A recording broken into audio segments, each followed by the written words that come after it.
অবশেষে থেমে গেল দীর্ঘ ২০ বছরের এক অবিরাম প্রতীক্ষা। অবসান ঘটল এক বাবার বুক ভরা আশা আর প্রার্থনার। পৃথিবীর সমস্ত মায়া ত্যাগ করে লাখো মানুষের আশাকে শূন্য করে দিয়ে পরপারে পাড়ি জমালেন সৌদি আরবের সেই ঘুমন্ত রাজপুত্র প্রিন্স আল ওয়ালিদ বিন খালেদ বিন তালাল।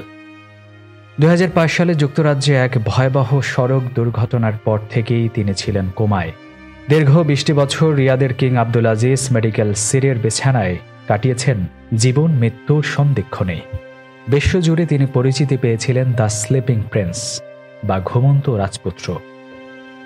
মাত্র কিছুদিন আগের কথা, সামাজিক যোগাযোগ মাধ্যমে একটি ভিডিও হঠাৎ করেই ভাইরাল হয়ে যায়।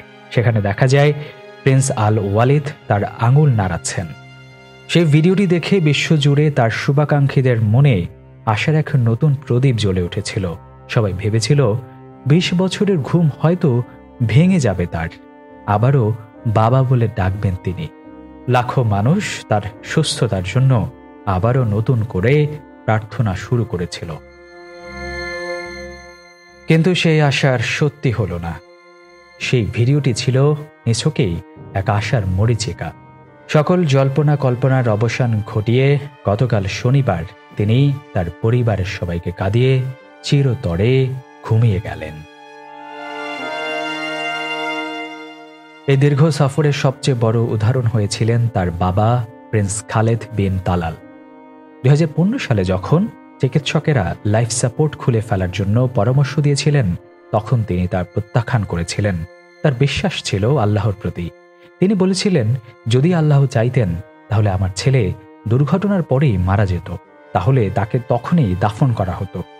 আল্লাহ যেহেতু তাকে বাঁচিয়ে রেখেছেন, যত দিন তার হায়াত আছে আমি তার সর্বোচ্চ চেষ্টা করে যাব। বাবার সেই বিশ্বাস এবং ভালোবাসা হয়তো প্রিন্স ওয়ালিদকে ২০টি বছর এই পৃথিবীতে টিকিয়ে রেখেছিল। কিন্তু শেষ পর্যন্ত প্রকৃতির নিয়মেই জয়ী হল। আজ রিয়াদের ইমাম তুর্কি বিন আবদুল্লাহ মসজিদে আসর নামাজের পর তার জানাজা অনুষ্ঠিত হয়। প্রিন্স আল ওয়ালিদের এই দীর্ঘ লড়াই হয়তো শেষ হয়েছে, কিন্তু একজন বাবার ভালোবাসা এবং বিশ্বাসের যে অন্যান্য নজির রেখে গেলেন, তা বিশ্ববাসী আজীবন মনে রাখবে। তার এই বিদায় কেবল একটি রাজ পরিবারের জন্যই নয়, বিশ্বজুড়ে লাখো মানুষের জন্য এক গভীর বেদনার।